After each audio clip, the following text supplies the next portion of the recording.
ఈ వీడియో చాలా జాగ్రత్తగా చూడండి. ఏదో ఆడతా పాడతా చూసే టాపిక్ ఏదో కాదు, ఫైనాన్షియల్ టాపిక్ కాబట్టి కుదిరితే మీ ఫ్రెండ్స్ కూడా షేర్ చేయడానికి ట్రై చేయండి. కొంచెం సిన్సియర్ గా వినండి video. Hi friends, welcome back to the channel. Month end లో సేల్స్ వస్తున్నాయి. అమెజాన్ నుంచి గ్రేట్ ఇండియన్ సేల్స్, ఫ్లిప్కార్ట్ నుండి బిగ్ బిలియన్ డేస్ అని చెప్పని. బట్ ఈ సేల్స్ లో చాలా మంది క్యాష్ ఇచ్చి డైరెక్ట్ గా పర్చేస్ చేసే కంటే కూడా ఈఎంఐ లో పర్చేస్ చేసే వాళ్ళు చాలా ఎక్కువ ఉంటారు. ఎందుకు అసలు ఈఎంఐ లో పర్చేస్ చేస్తారంటే నో కాస్ట్ ఈఎంఐ, ఇంట్రెస్ట్ లేకుండా ప్రొడక్ట్ ఇస్తాము అని చెప్పని కస్టమర్ మైండ్ ని చేంజ్ చేస్తూ ఉంటారు. మనకి చెప్పి ఈఎంఐ రూపంలో ఛార్జ్ చేసే దాన్ని ఏమనం గానీ చెప్పకుండా ఛార్జ్ చేసే కొంత అమౌంట్ ఉంటుంది. దాన్ని బ్యాంక్ వాళ్ళు హిడెన్ ఛార్జెస్ అని పిలుస్తూ ఉంటారు.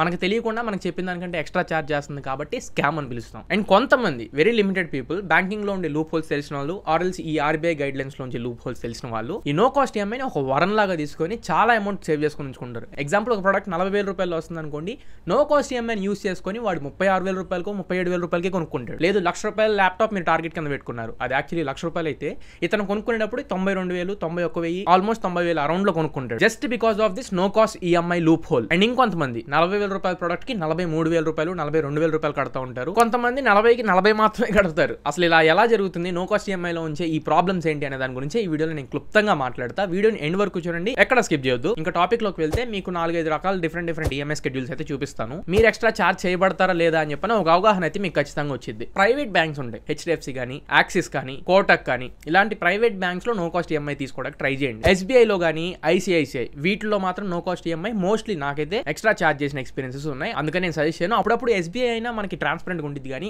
ఐసిఐసిఐ మాత్రం ఎవ్రీ టైం వీళ్ళు ఎక్స్ట్రా ఛార్జ్ చేస్తూనే ఉంటారు. ఎలా అనేది నేను ఇప్పుడు మీకు చెప్తాను. అన్న 20,000 రూపాయల ప్రోడక్ట్ కి నా దాంట్లో 17,000, 18,000 కట్ అయిందన్న, మిగతా 2,000 కట్ అవ్వలేదు ఎందుకు అని అడుగుతూ ఉంటారు. ఆర్బీఐ రూల్స్ ప్రకారం వితౌట్ ఇంట్రెస్ట్ ఎవరికి కూడా ఈఎంఐ అయితే ఇవ్వకూడదు. అసలు ఈ నో కాస్ట్ ఈఎంఐ ఎలా నడిచింది అందరికీ తెలిసి ఏ కళ్ళు కప్పకుండా మన దగ్గర తీసుకునే ఛార్జ్ ఏంటి అంటే, దీన్ని వీళ్ళు ప్రాసెసింగ్ ఫీ అని చెప్పి పిలుస్తూ ఉంటారు. ఒక్కొక్క బ్యాంకు మినిమం 200+ జీఎస్టీ ఛార్జ్ చేస్తాయి, కొన్ని బ్యాంక్స్ 300+ జీఎస్టీ ఛార్జ్ చేస్తూ ఉంటాయి. ఫస్ట్ పిడి ప్రాసెసింగ్ ఫీ దగ్గర పడింది కాబట్టి ఈ 250నో 350నో పక్కకు పెట్టండి. మాక్సిమం 7.5% వరకు లీస్ట్ ఇంట్రెస్ట్ రేట్ కన్నా తీసుకోవచ్చు. బ్యాంక్ ఏం చేస్తుంది అంటే, నేను స్క్రీన్ షాట్ కూడా వేస్తున్నాను, ఒకసారి చూడండి.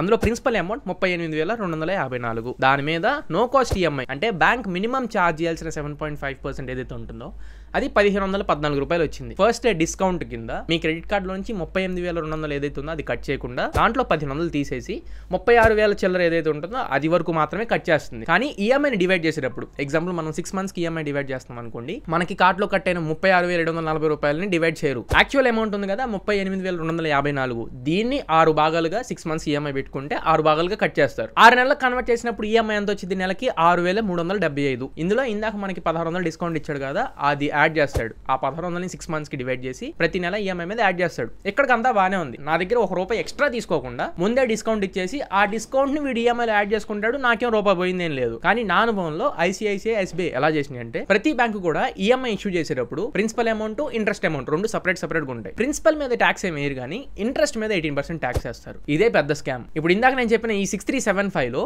5947 ప్రిన్సిపల్ అమౌంట్ అయితే 428 రూపాయలు ఇంట్రెస్ట్ ఈఎంఐ నెల మీద. ఆ 428 రూపీస్ మీద 18% ట్యాక్స్ వేస్తారు. అది ఫస్ట్ నెలలో మీకు 77 రూపాయలుగా స్టార్ట్ అయ్యి 6వ నెల ఎండ్ అయ్యేటప్పటికి ట్యాక్స్ 272 రూపాయలు అవుతుంది. ఓన్లీ ఈ ఇంట్రెస్ట్ మీద ఛార్జ్ చేసే ట్యాక్స్ ట్యాబ్ ఏదైతే ఉంటుందో దీన్ని యాడ్ చేసుకుంటే మనకి అరౌండ్ ఒక 600 రూపాయలు అవుతుంది. అంటే స్టార్టింగ్ లో మనం కట్టిన ఈ 350 ప్రాసెసింగ్ ఫీ ఉంది సారా, ఆ 350కి మళ్ళీ ఈ 600 యాడ్ చేసుకుంటే దాదాపు 1,000 రూపాయలు మనం ఎక్స్ట్రా కడుతున్నాం. 38,000 ప్రోడక్ట్ కి 39,000 రూపాయల వరకు కడుతున్నాం. మనం ముందే మెన్షన్ చేయనందుకు దీన్ని మనం స్కామ్ అని చెప్పని పిలుస్తాం. ఇలా మాక్సిమం టైమ్స్ లో జరుగుతూనే ఉంటుంది. అర్థమైందా? ఈఎంఐ మీద ట్యాక్స్ వేయరు, ఈఎంఐ మీద ఇంట్రెస్ట్ వస్తుంది చూసారా, అంటే వీడు ఏదైతే డిస్కౌంట్ అమౌంట్ ఇచ్చాడో ఆ డిస్కౌంట్ అమౌంట్ మీద ఇంట్రెస్ట్ వేసి దాన్ని మనకు తీసుకుంటున్నాడు. 1,600 ఏదో నో కాస్ట్ ఈఎంఐలో డిస్కౌంట్ వచ్చిందని మనం అనుకుంటాం, దాని మీద వీళ్ళు ట్యాక్స్ అని బిజినెస్ చేస్తూ ఉంటారు. నేను పర్చేజ్ చేసిన ఈఎంఐలు అన్ని కూడా నార్మల్ టైమ్స్ లో పర్చేజ్ చేస్తున్నా, ప్రైవేట్ బ్యాంక్స్ నుంచి, హెచ్డిఎఫ్సి, యాక్సిస్, కోటక్ వీటి నుంచి పర్చేజ్ చేస్తున్నాను. అండ్ వీడియో మధ్యలో ఇలాంటి కంటెంట్ చాలా రీసెర్చ్ చేసి మీకు అర్థమయ్యే విధంగా నేను మీ ముందు తీసుకొని వస్తున్నా. కంటెంట్ ఇప్పటి వరకు చూసి వర్తుంది అనుకునే వాళ్ళు మాత్రం 1 lakh సబ్స్క్రైబర్స్ కి చాలా దగ్గరలో ఉన్నాను. మీరు కూడా 1 lakh లో జాయిన్ అయ్యి సపోర్ట్ చేయండి. 1 lakh అయిన తర్వాత ఇంకా కాన్ఫిడెంట్ గా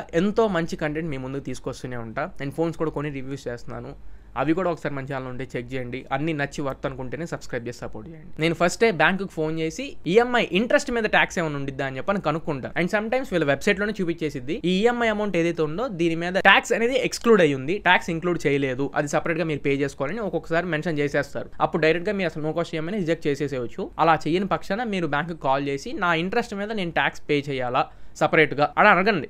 ఒకవేళ ట్యాక్స్ పే చేయాలంటే అది నో కాస్ట్ కాదు, ఇంకా నో కాస్ట్ ఎలా అయింది అని చెప్పి క్యాన్సిల్ చేసేసుకోవచ్చు. సో ప్రాసెసింగ్ ఫీజు, ఈఎంఐలో ఇంక్లూడ్ అయ్యే ఇంట్రెస్ట్ మీద సపరేట్ అడిషనల్ ట్యాక్స్. సో జాగ్రత్తగా నేను చెప్పినట్లు చూసుకుంటే వెబ్సైట్లో కనబడితే ఓకే, లేకపోతే వెంటనే బ్యాంకు కాల్ చేసి చెక్ చేసుకుని ఆ తర్వాత మీ ట్రాన్సాక్షన్ మీరు పెట్టుకోండి. అండ్ స్టార్టింగ్లో ఇదే నో కాస్ట్ ఈఎంఐని అడ్డం పెట్టుకొని 30,000 రూపాయల ప్రోడక్ట్ని 26కు 27కు కొంటారని చెప్పాను.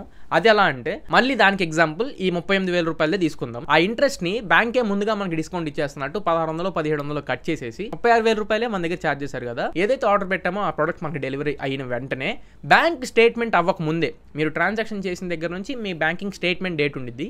ఆ స్టేట్మెంట్కి ముందుగానే క్రెడిట్ కార్డ్ కస్టమర్ కేర్కి కాల్ చేసేసి నేను ఒక లోన్ పెట్టుకున్నాను, నాకు డబ్బులు అందిని, నేను ఆ లోన్ ఇప్పుడే క్లోజ్ చేసేద్దాం అనుకుంటున్నాను, స్టేట్మెంట్ జనరేట్ అవ్వక ముందే అని మీరు మెన్షన్ చేస్తే ఎంతైతే అమౌంట్ వాళ్ళు కట్ చేసుకున్నారో అది ఈఎంఐకి కన్వర్ట్ అవ్వక ముందే టోటల్ అమౌంట్ని మీరు క్లియర్ చేసేవచ్చు. తెలివిగా మళ్ళీ మీ యాప్లో మీరు వెళ్ళి డబ్బులు కట్టేసేమాకండి, ఈఎంఐ స్కెడ్యూల్ అనేది జనరేట్ అయిపోయింది.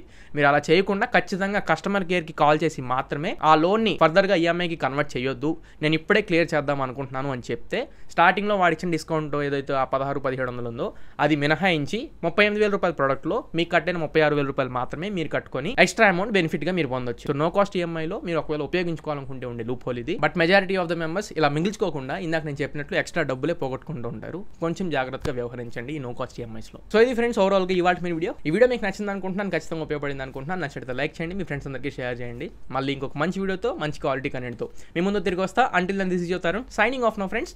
జై హింద్.